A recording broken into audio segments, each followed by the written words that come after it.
Have you ever felt like something ancient, something wild, is trying to break free inside you? It's not loud. It doesn't scream. It whispers. Beneath the noise of everyday life, beneath all the roles you've been taught to play, there's a raw, untamed energy waiting to rise. They never taught you this part.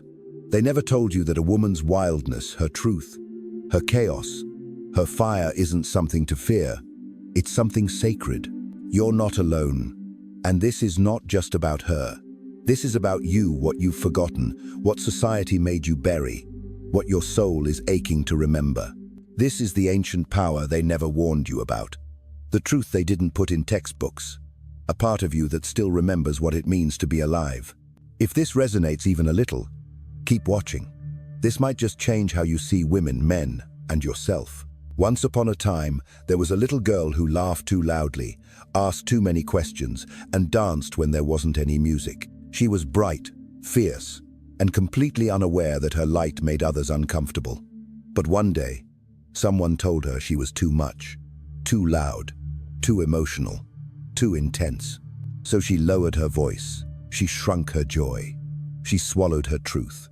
Not because she wanted to, but because she thought she had to. She learned that love came more easily when she was quiet. That approval came faster when she was agreeable. And that safety meant making herself smaller. Maybe you've met that woman. Or maybe you've expected her. Society trains women to be tame, to be good, soft, pleasant. The message isn't always spoken aloud, but it is written into everything. Magazines, classrooms, dating apps, even fairy tales. It's the unspoken rule. Be beautiful, but not too bold. Be smart, but not intimidating. Be strong, but never stronger than him. And in that cage of expectations, something sacred is lost. A tamed woman is like fire under glass. She glows, maybe, but she does not burn. And when a woman cannot burn, the world grows colder. Now here's the part you may not have realized. This story isn't just about women. It's about you. As a man, you've been conditioned too. You've been taught to desire what's safe, what's convenient, what doesn't challenge you or threaten your sense of control. But that safety is a lie, because deep down, your soul doesn't crave comfort. It craves intensity, mystery, wildness. When did we start calling aliveness a threat? When did we decide that chaos meant danger? You may have been told that a wild woman is unstable, reckless, or dangerous. But the truth is far more complex and far more beautiful. She is not a storm that destroys. She is a storm that reveals. And yes, she can be terrifying, but not in the way you might think. So let me ask you this. When was the last time you met a woman who truly scared you? Not in fear, but in awe. A woman who didn't shrink for your comfort. A woman who said no when it was easier to stay quiet. A woman whose presence made you question the version of yourself you'd been pretending to be. That feeling, that mix of desire and discomfort that's not danger. That's truth knocking on your door. Carl Jung spoke about the concept of the shadow, the hidden parts of ourselves we avoid, deny, or reject. And within every woman lies a shadow most of us never learn to see. It isn't the demure, obedient version we often celebrate. It's the untamed, instinctual force that lives beneath the surface, the wild woman archetype. She is not here to play nice. She is here to awaken. And when you meet her, whether in the world or within yourself, you don't walk away the same. Because she doesn't just show you who she is, she shows you who you are, or who you've been pretending not to be. But there's something else, something harder to admit. You may have pushed her away. Maybe you dismissed her as too intense. Maybe you ghosted her because she made you feel exposed. Maybe you couldn't handle her because you weren't ready to face the parts of yourself she brought to the surface. It's okay. We've all been there. But if you're still listening, that means something inside you is stirring. The wild woman is not a fantasy. She's not an ideal to be captured. She's a reflection of something real, something primal that has been waiting, patiently, for your permission to be seen. So here we are. She's still out there. She's still within you. Not tamed, not broken, not gone, just waiting. So who is she, this woman who won't be tamed? That's what we'll uncover next. And it may just change how you see everything. She's not new. She's ancient, older than myth, older than history, older than words. The wild woman doesn't belong to any one culture, yet she shows up in all of them, in symbols, in dreams, in the quiet ache you feel when life becomes too sterile, too scripted, too small. Carl Jung never used the exact term wild woman, but he hinted at her. Deep within his theory of the unconscious, there's something called the anima, the inner feminine within every man. She's not just sweet or nurturing. She's not simply gentle or kind. The true anima, in her rawest form, is wild, intuitive, and unafraid to break every rule that no longer serves your growth. You've met her before. Maybe not in person, but in energy. She's the woman who speaks with her eyes more than her words. She's the energy behind the voice that whispers, "There must be more than this." She lives in the woman who won't tone herself down, who refuses to mold her shape to fit into anyone's container. Jung understood that we are more than our polished masks. He believed that within every man lies an untapped relationship with his feminine nature, and within every woman, a fire that defies conformity. The wild woman is the raw embodiment of that energy. She is the feminine unfiltered, sensual but not necessarily sexual, emotional but not chaotic, powerful but not performative. To understand her, you have to step outside the boundaries of modern definitions. Think Lilith, the first woman who refused to bow. Think Artemis, the huntress who roamed the forests without apology. Think Persephone, who walked willingly into the underworld and returned with secrets no one else dared to carry. These are not passive figures. They are edgewalkers. Women who stood on the borders between light and shadow, order and instinct, structure and surrender. The wild woman lives on those edges. She is not here to be liked. She is here to be real. And that truth, it can be unsettling, especially if you've only ever been taught to desire neatness, to find comfort in predictability, to define beauty by how well it stays inside the lines. But the wild woman doesn't stay inside lines. She paints with her hands. She speaks when silence is demanded. She laughs at the rules that were never hers to begin with. So ask yourself this: what would happen if you stopped fearing her and started listening? What would happen if you let her in, just a little? If you stopped asking her to shrink and instead invited her to lead? Because here's what most people don't realize. The wild woman isn't just someone you meet in the world. She's someone you meet in yourself. She is the part of you that remembers what freedom feels like. The part that knows before it explains. The part that feels things deeply, even when logic says not to. But there's a cost. You can't invite the wild woman without awakening something else. Something that's been buried even deeper. Because the moment she walks in, she doesn't come alone. Because once she enters your life, the shadow follows. And that shadow, that's where the real journey begins. That's what we'll explore next. The part no one wants to look at. The parts of you that the wild woman doesn't destroy but reveals. So take a breath and let yourself feel it. The wild is near, and it's knocking. She doesn't come into your life quietly. When the wild woman shows up, she doesn't knock politely at your door and wait to be welcomed. She crashes through the walls you didn't know you'd built. And suddenly, everything you thought you understood about love, desire, control starts to tremble. You might feel drawn to her, pulled in by something you can't explain. But almost in the same breath, you'll feel threatened. Not because she's dangerous, but because she's honest. You see, she doesn't just awaken your desire. She awakens your shadow. Carl Jung described the shadow as the part of you that you hide not just from the world, but from yourself. It's everything you've been taught to reject. Your fears, your rage, your shame, your insecurities. It's the voice you silence, the memory you avoid, the truth you twist to feel acceptable. But the wild woman? She doesn't buy the edited version. She is, in essence, a mirror. Not the kind that flatters or filters. The kind that shows you exactly what's there. No masks. No lighting tricks. Just the raw reflection of who you are and who you're not. When a man encounters a woman rooted in her wildness, it's not just attraction that rises. It's discomfort, confusion, resistance. Why? Because she sees him. And not just the confident smile or the charming performance. She sees what's underneath. She sees the boy who felt unseen, the man who still questions his worth, the parts he's tried to outgrow but never healed. There's a story I want you to hear. A man, let's call him Adam, meets a woman unlike anyone before. She doesn't flatter him. She doesn't try to impress. She simply is. Wild, grounded, unapologetically whole. At first, he's mesmerized. She draws something out of him he hasn't felt in years, aliveness. But soon, a storm brews inside him. He becomes irritable, defensive, distant. He can't explain it, but he starts to feel small. Not because she belittles him, not because she's cruel, but because in her presence he sees everything he's abandoned in himself. His purpose, his truth, his emotional honesty. And so, he runs. Not from her, but from the parts of himself she reawakened. It's not her fault. She just reflects what he's buried. And maybe you've done the same. Have you ever pushed someone away? Not because they were wrong, but because they saw too much of you. That's the power of the wild woman. She doesn't play by the rules of polite conversation or conditioned love. She doesn't shrink so you can feel taller. She meets you soul to soul, and if you're not ready, that's terrifying.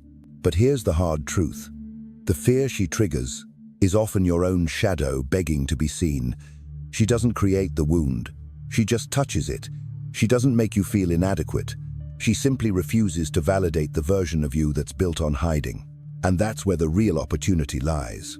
You could reject her, dismiss her as too much. Tell yourself she's dramatic, unstable, or too intense. That would be easier. That would be familiar. Or you could stay. You could look in the mirror and not flinch. You could ask yourself what parts of you are still afraid of being fully known. Because here's the paradox. The very discomfort you feel in her presence is the same discomfort that stands between you and your own liberation. It's not about her, it's about you.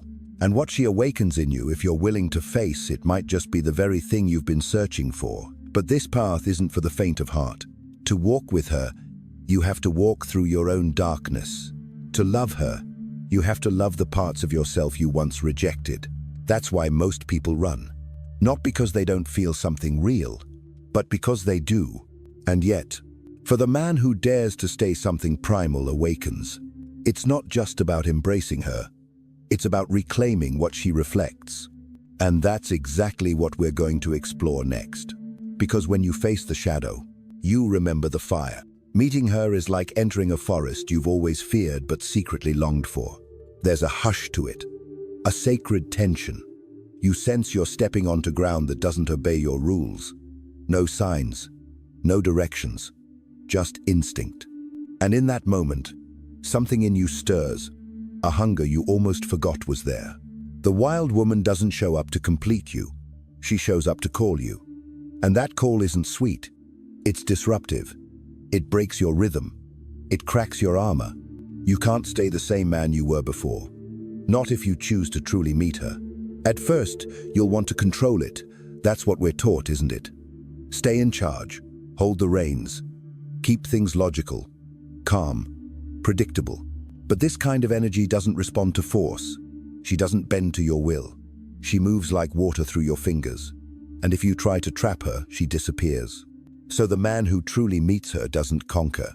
He surrenders, not in weakness, but in courage. He stops pretending. He stops performing. He lets go of the version of himself that was built to be approved of, accepted or admired. And instead, he listens to the deeper current running underneath the noise. And in that surrender, something ancient begins to awaken. It starts as a hum in your bones, a spark behind your eyes, a deeper breath you didn't know you needed. This is the return of what Jung called the connection to the collective unconscious, the timeless energy that binds all of us to something older, wiser, and more whole. You begin to feel your own primal nature again. Not the toxic distortion you were warned about. The real thing. You stand taller not because you want to impress, but because you remember your strength. You speak slower not because you're unsure, but because your words matter now. You look at the world through eyes that are no longer searching for approval, but anchored in truth. And yes, your sexual energy shifts too. It's no longer about chasing. It's not about winning. It becomes something deeper. A fire you respect. A drive with direction. It doesn't rule you. It fuels you. That's the paradox people miss. The wild woman doesn't destroy men. She destroys the illusion of who they thought they had to be. She burns away the numbness, the image, the armor, not to punish, but to purify. So what remains isn't broken, it's real. And from that place, everything changes. You don't just reclaim your masculinity, you transform it. You stop being driven by ego and start being led by purpose. You no longer need to dominate. You begin to create. You become rooted, present, alive. You begin to walk differently, speak differently. You stop apologizing for your intensity, and you stop needing someone else to carry your emotion for you. It's not about becoming wild yourself. It's about becoming whole. And here's something no one tells you. When you stand beside a wild woman as an awakened man, something powerful happens. You don't just admire her freedom, you match it. You don't need her to shrink so you can feel big. You rise.